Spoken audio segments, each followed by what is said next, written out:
Hey, welcome back to my channel. So today we're going to work on our headstand. So headstand is one of my favorite poses. It's one of the poses that I learned right at the beginning of my yoga practice when I first started practicing yoga. And my teacher really made it accessible for me. I never even had a chance to be scared of doing it because she just created this environment for her students where we felt safe, we felt able to get into the pose without the danger of hurting ourselves. So here I want to give you some of my tips for getting into headstand or any headstand variation that you're working on.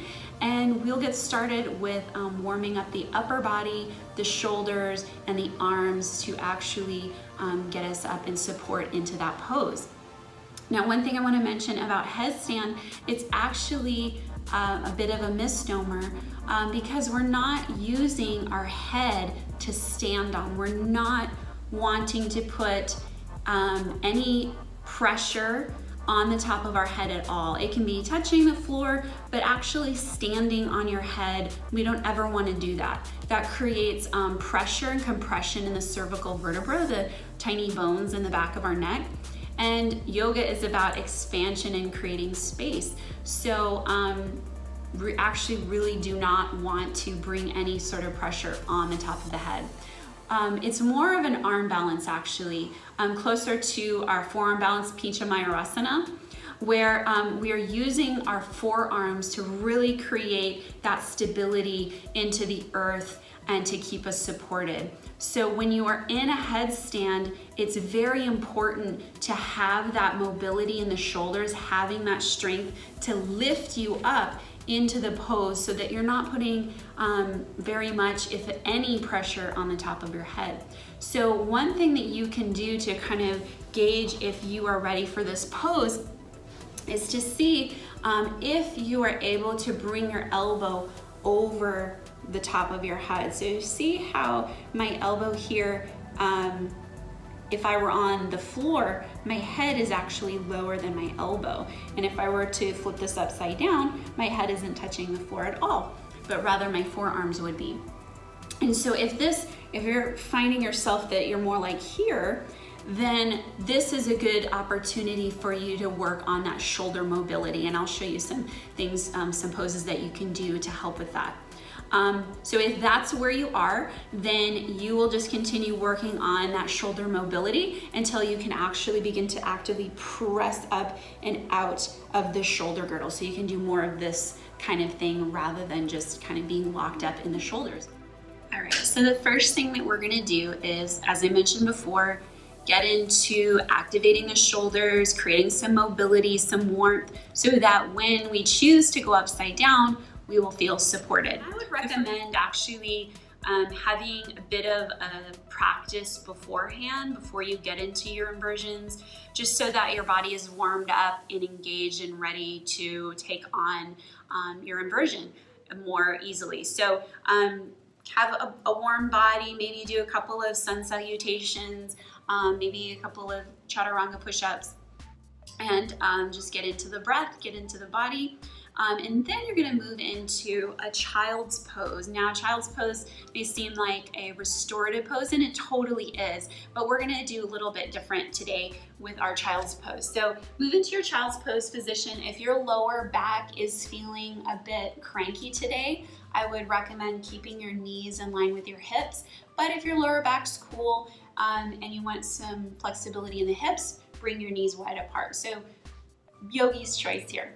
Extend your arms forward, and instead of making this a restorative pose where we relax the arms, we soften down into the pose, we're going to press into the hands, lift up the elbows, and slide the shoulder blades wide apart. Your head can be resting on the floor, that's totally fine.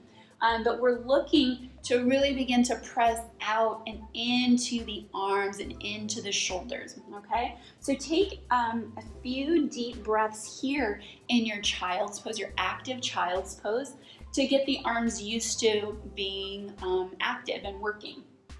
All right, so again, your head can be on the floor if you like, or maybe on a block. and just continue to press into the hands, up into the back. And stretching out the underneath the arms. Take one more deep breath right here. On your next exhalation, begin to walk your hands off of your mat over to the right. And take your left fingertips and either stack them to stack your hand on top of your right hand, or reach your fingertips a little bit further, and just creating a nice stretch for the outer left side of the body. Take a few deep breaths right here.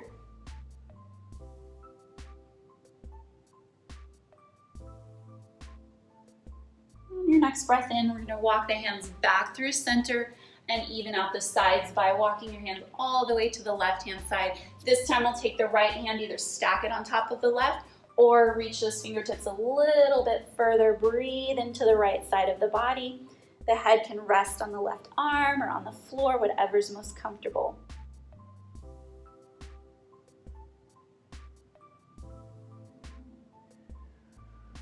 On your next breath in, walk your hands back to the center of your mat. Slide your hands up to seated and just move into a comfortable seated position. We're going to just, again, continue with that warm up of the shoulders and the neck and the upper body. So grab onto a strap, or you can use a towel here if you'd like. Anything that's going to enable you to bring your hands a little bit wider than shoulder width distance apart. So you're going to sit nice and tall here. Bring the strap or the towel so that it's chest level. Actively press out through the hands. And on your next breath in, we're going to lift that strap all the way up to the sky. And as you exhale, lower the strap back down. And you'll continue here. Inhale, lifting the strap up to the sky. Exhale to lower. And then if you want to, you can begin to play around while there's a big truck outside making noise. Awesome. If you'd like to play around with the rotation of the shoulders, you can begin to, as you inhale, take the strap a little bit behind the head. Wow, that truck is really loud. Does it know that we're trying to do yoga here? I don't know. So if you want to play around with the full mobility, go ahead and bring your hands a little bit wider and kind of see what it feels like to bring the arms back a little bit more. And then maybe even a little bit wider with the hands. You can take a full rotation of the shoulders if you'd like. Inhale up and over, exhale. Chest level, and take one more, whatever variation you're working with today. Awesome. And then go ahead and release that strap down to the floor. Roll out the wrists, wiggle the fingers. All right, so take your strap off to the side. We're going to continue with working on the upper body, the shoulders, and just kind of working on that activation of the upper body. So take your fingers together, and we're going to bring the hands to the back of the head. Elbows out to the sides. Sitting up nice and tall, and here we're going to begin to press the back of the head into the hands and the hands into the back of the head. And this will create a little traction for the back of the neck. Take a deep breath in, expand across the chest. As you exhale, wrap the elbows around and tuck the chin towards the chest. Now we're not pushing or pulling here, but we're just gently allowing the weight of the hands on the back of the head to create a stretch along the back of the neck. Inhale, lift up, butterfly the elbows out to the sides. Expand across the chest on your inhalation.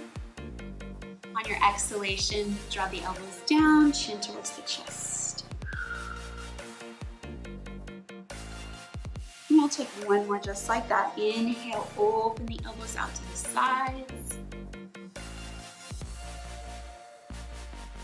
Exhale, wrap the elbows down, tuck the chin. Beautiful, and come out of the pose. If you want to take a couple of shoulder rolls here, it might feel nice backward and forward a couple of times. then maybe just a few neck rolls here. And we don't ever want to take the head all the way around, because again, we don't want to create any compression for the cervical vertebra. So we're just going to keep our neck rolls here in front. Move your hair out of the way if you have crazy long hair like I do.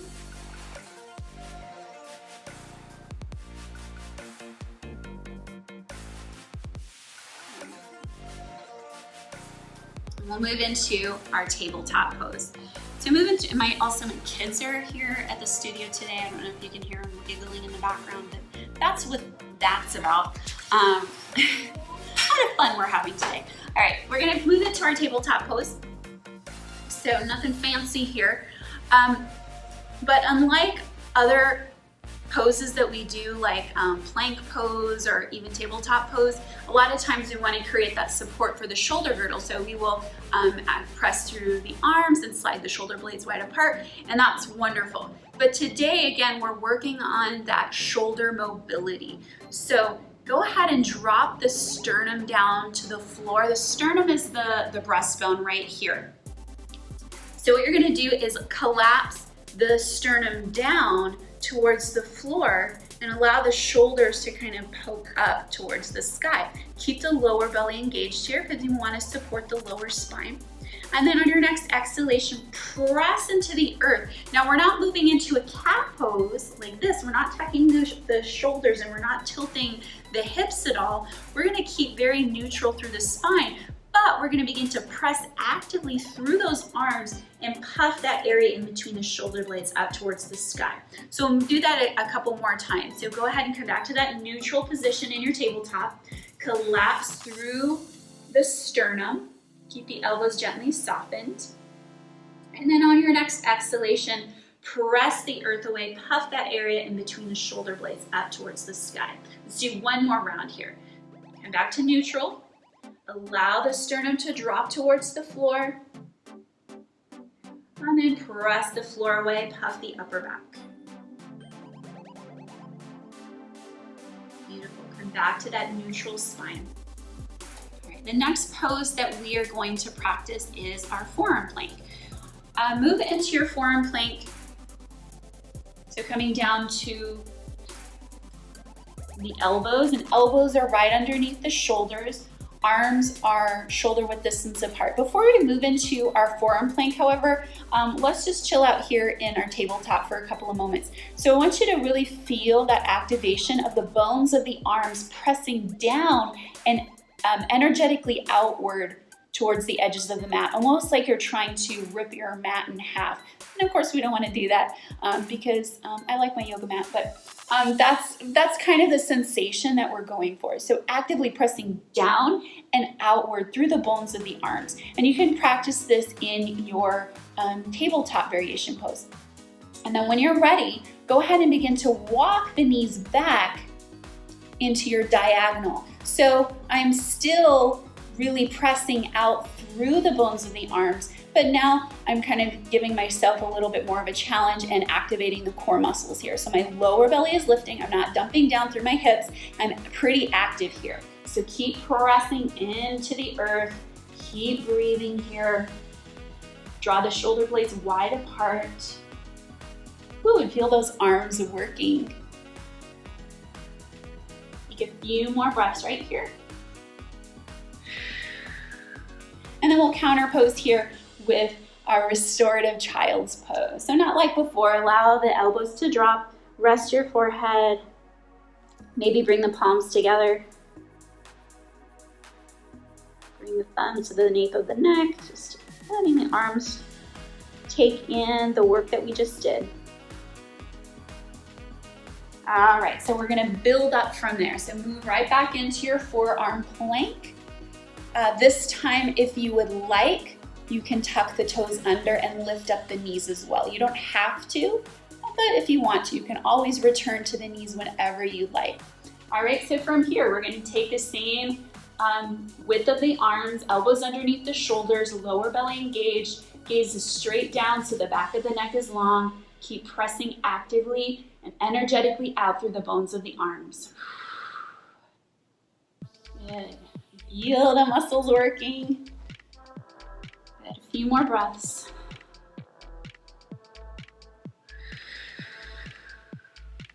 Whew. And then go ahead and release down and press it back into your child's pose.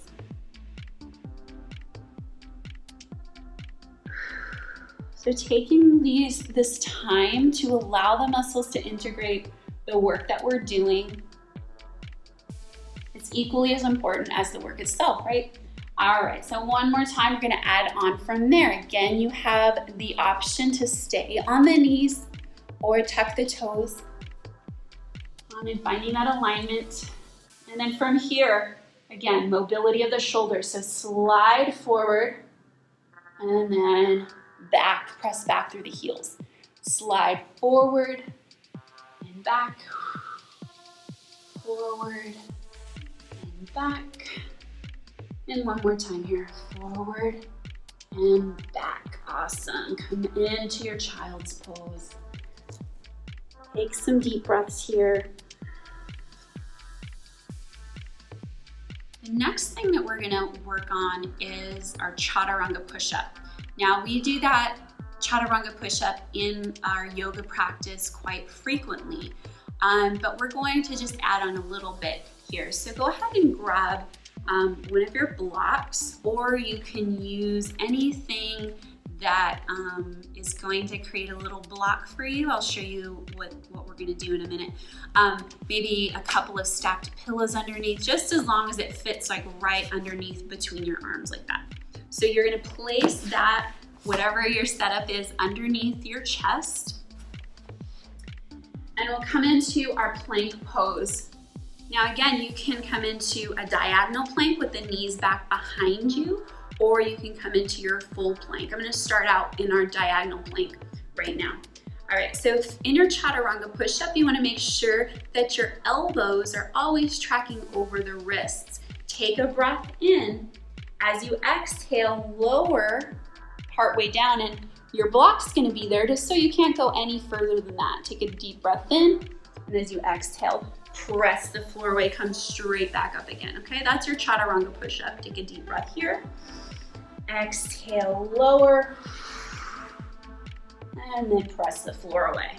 Let's do one more of those. Take a breath in, exhale to lower, and then pressing the floor away. So chaturanga push-ups activate the tricep muscle. This is the back of the arm muscle versus the bicep. When you're doing like a military push-up, when the arms are wider, you're getting more into the front body, the pectorals, and the biceps. And with headstand or any sort of inversions, it's actually more helpful to have those strong triceps working. A lot of yogis have that like bigger tricep muscle there, and because we're doing more work with that chaturanga push-up action. So we'll continue there, we'll build up. All right, so continue with the block just as kind of a reminder. And once our body starts to fatigue, we tend to kind of dip down even more and pressurize the shoulders, which is what we don't want to do. We want to keep the integrity of the pose. And if you do get tired, then, take a rest. It's not about quantity here. It's not about, pushing through 50 chaturanga push-ups. It's more about just activating those muscles. So if you do three really awesome chaturanga push-ups, awesome, that's perfect. That's all you need to do. So we'll come back over here, same setup. I'm going to actually lift up into my full plank, but you're welcome to come down to the knees at any point.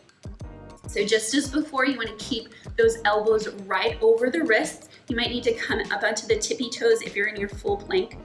And then keep the back of the neck long, take a breath in, and as you exhale, lower partway. And then press it straight again. We'll take a couple more. Deep breath in, exhale, lower, and then press straight. Getting tired here, I just taught a class. Take a breath in, and then as you exhale, lower down.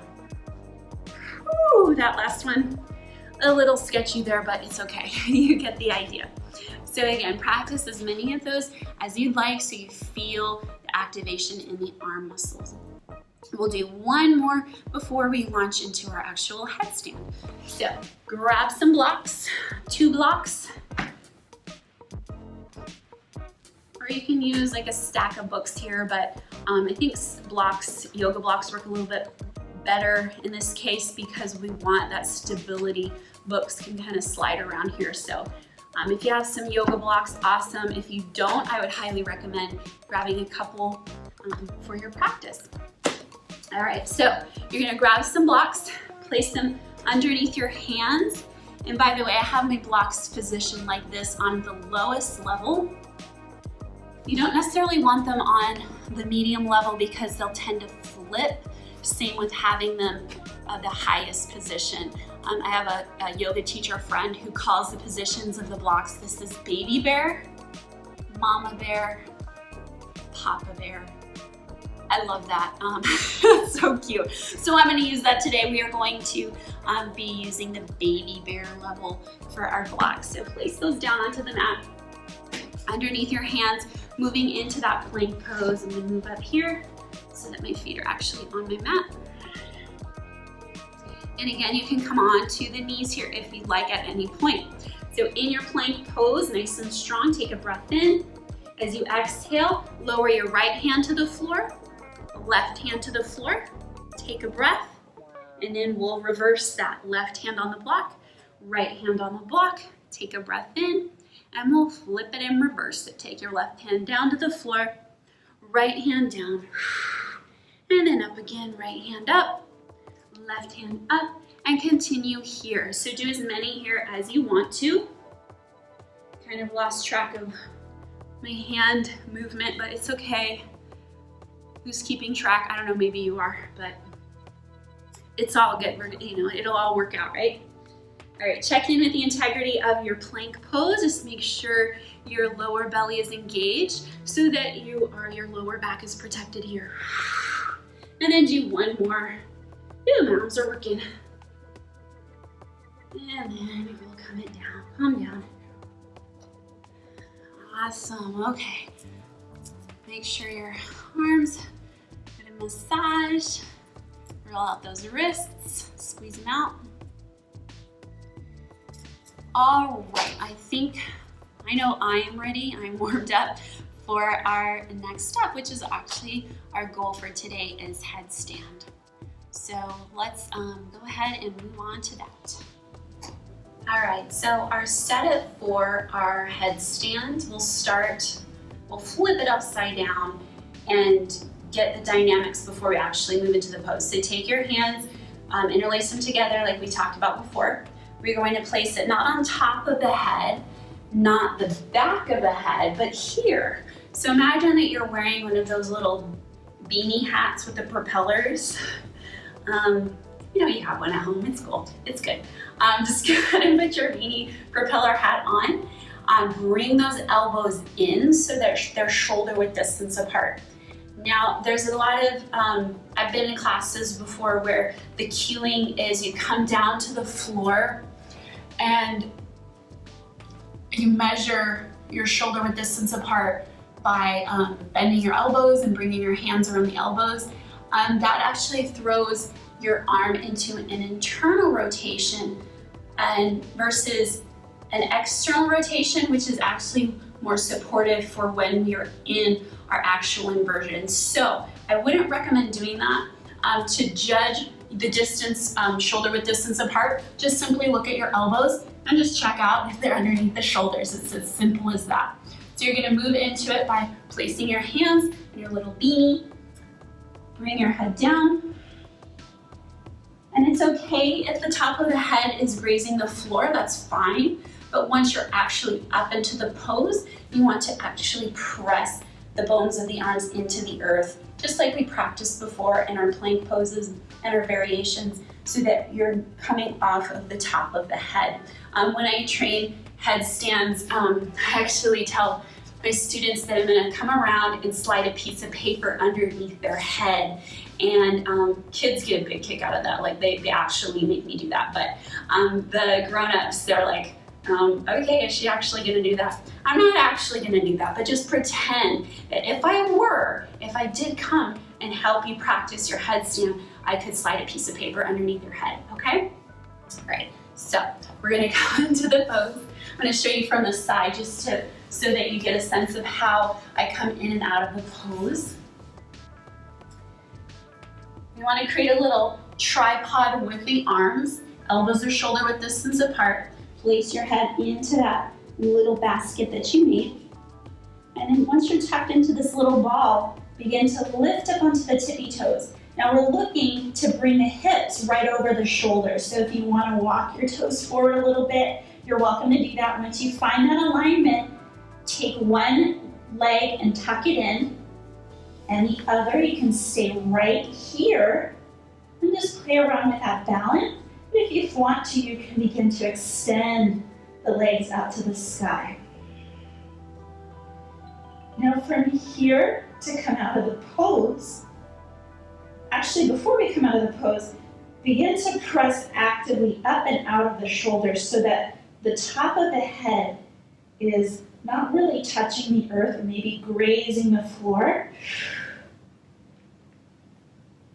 Good, and then when you are ready to come out of the pose, we'll exit just as we enter. So bend the knees back into the belly, tuck into that little ball, and then release down.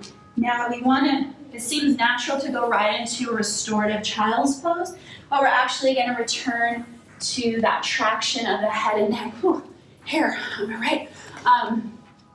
Traction of the neck, the head and neck, by interlacing the fingers behind the head, butterfly the elbows out, press the head into the hands, hands into the back of the head. So that's a really great counter pose for our headstand.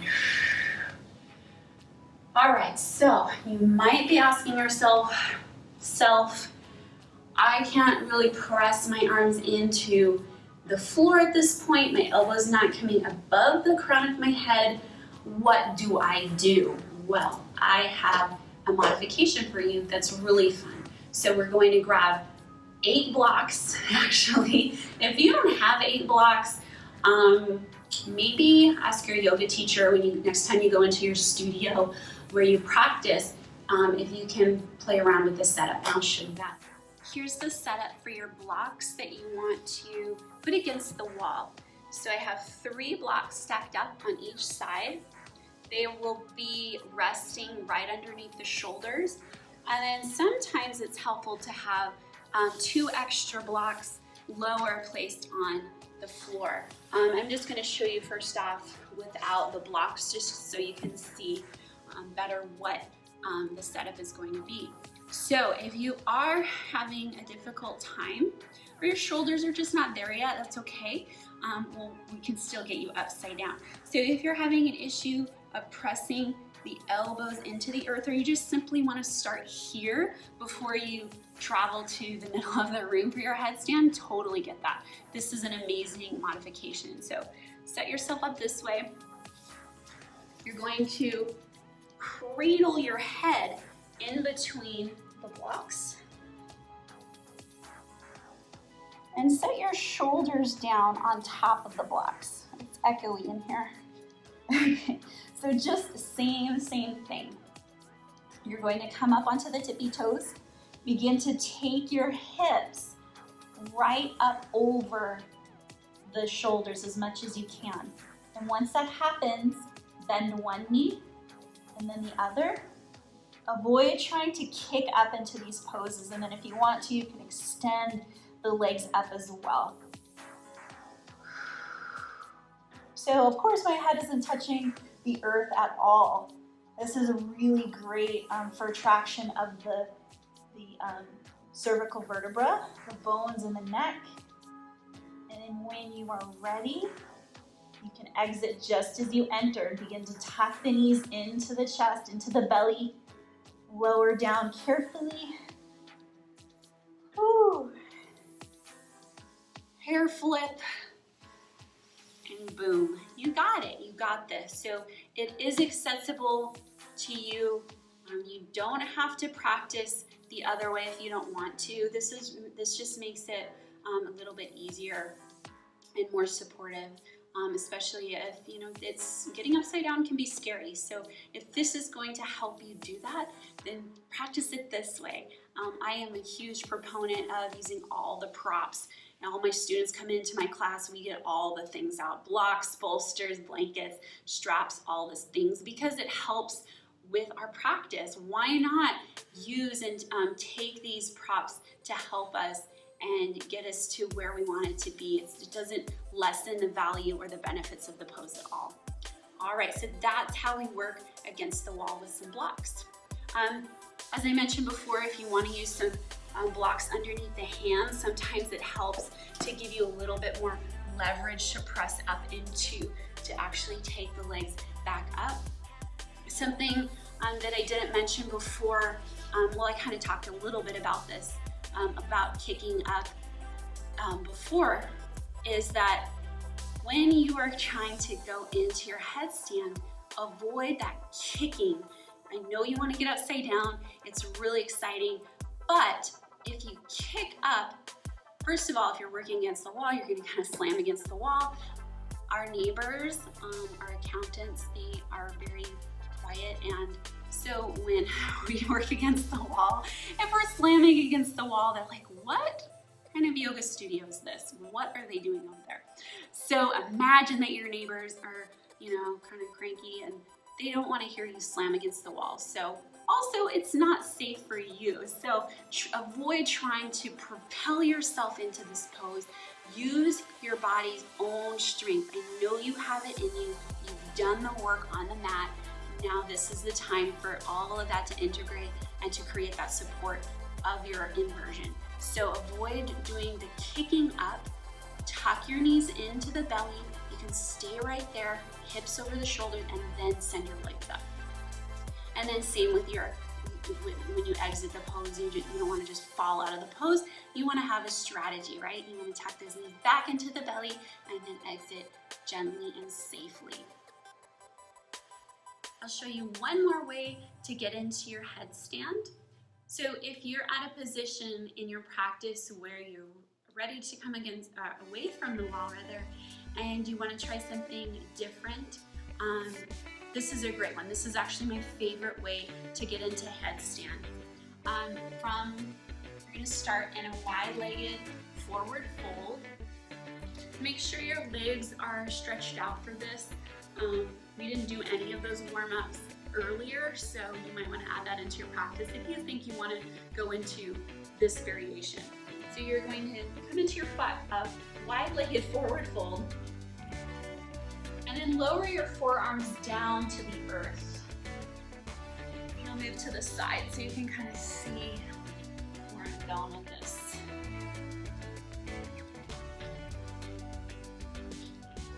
If that's comfortable for you, you can begin to create that basket for your head. Again, the head is really not on the floor. Come up onto the tippy toes. Begin to align your hips over the shoulders. And then begin to send your legs up, over, nice and wide.